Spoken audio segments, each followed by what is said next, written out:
Hello students, welcome back for your online classes. First of all, I just welcome you back after your summer vacations.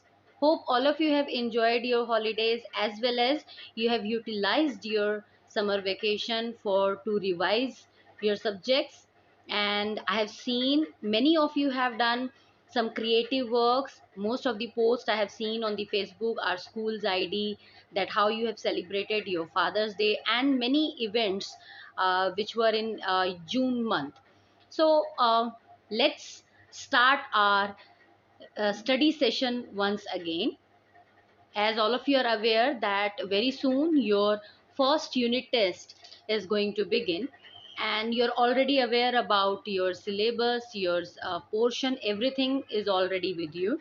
So at least for 1 week we'll do the revision part, as well as we will start our new chapters also, so that we can cover up our syllabus, as well as I can take your doubts so that you can appear in your first unit test in a well manner.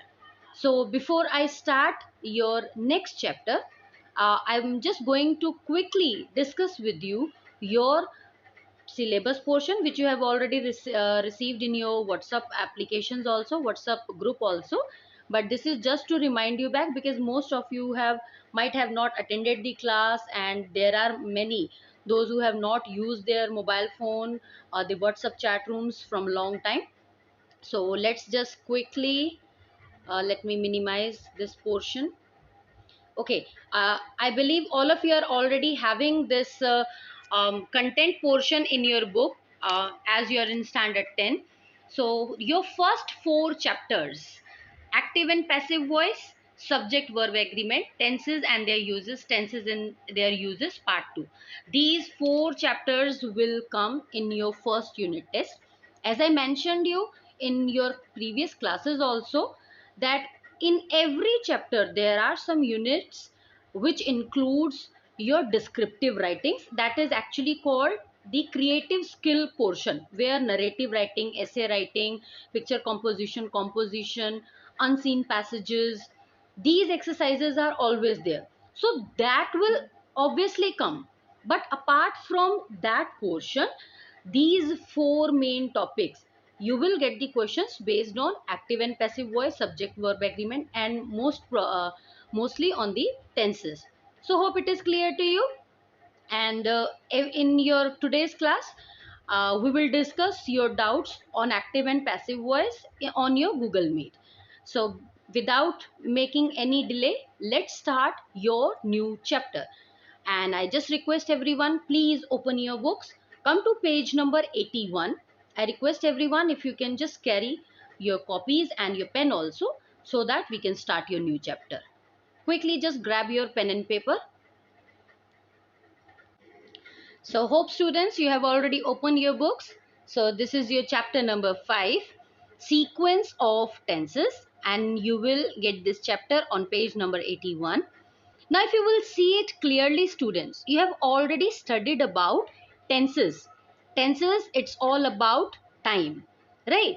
But when we talk about sequence, it gives you a hint in your mind that something is there must be something which has to be arranged in a proper manner at proper place. So what do you mean by sequence of tenses? It is going to help you to use the tenses in proper manner. You will be more good grammatically, because if you are aware that if your first clause is in present tense, then which clause you are supposed to use in the second clause? If you're using your principal clause as a past tense or a future tense, then which clause is come will come at the subordinate clause? So this will help you to make your grammar better, your writing skills will be better. So all of you are having your books. I'm just going to read out the first short 3 lines which is given to you. Sequence of tenses is the principle, all of you are aware. You can just understand that it is a kind of a rule. It is a principle according to which the tense of the verb in the subordinate clause follows the tense of the verb in the principal clause. I have already taught you in your previous classes. If you have already studied, there are two types of clauses. One is your principal clause, another is your subordinate clause. Let me just give you a quick recap. uh, when we talk about principal, it means it's the most important person. And when we talk about subordinate, it means subordinates are the followers of the principal, they are the helpers. So in the clause, what is a clause, students? Try to remind. Clause, yes, clause is a group of words. It can stand alone also, and sometimes it depends upon the another part of the sentence also. But basically, what do you mean by a clause? Clause can give you the full meaning by its own, and it contains a subject and verb also. So this is the short explanation about the clause. And now, what is principal clause? For example, if I says let's say there is an example they have given you, he says, it means you have understood that there is a person who said something. This sentence itself a complete sentence also. For to complete a sentence, the many group of words are not necessary. Here you can see he is your subject as well as says is your verb. So you're having a subject as well as your verb, and it gives you a complete meaning also. But now when you read the second part of your sentence, that he went to Patna. First of all, that is your subordinating conjunctions. Remember, try to remember your 7 and 8 classes. In your 7 and 8 classes, you have studied about uh, conjunctions, and the 7 conjunctions, the most important conjunction, that was the fanboys, FANBOYS.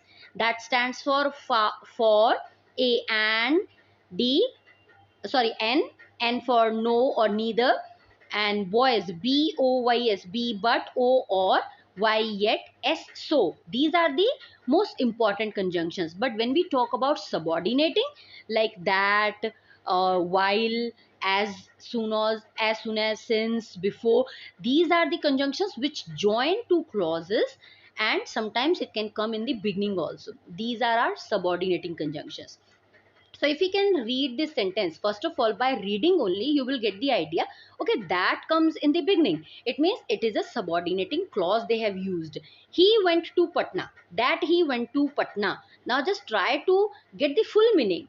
That he went to Patna. Why he went to Patna, or what is all about that someone is went to Patna? It means incomplete meaning. But when we read out both the sentences together, he says that he went to Patna. Now your full meaning is there. It means this is a clause. He is your subject, went is your verb. Very good. Subject is there, verb is there, but still you're not getting the meaning. And when we never get the meaning, it seems that it's an incomplete clause. And when it's an incomplete clause, we call it dependent clause or subordinate clause. Hope it is clear to you, students. So now just come back again. Let's talk about your principal clause and subordinate clause. Now when you read these two sentences together, he says that he went to Patna, you get the complete meaning. So hope you are aware about your principal clause and subordinate clause. You must not have any doubt, but if you still have, you can ask me. So just quickly go for the two rules which has been discussed in this chapter. Basically, two rules only discussed in this chapter.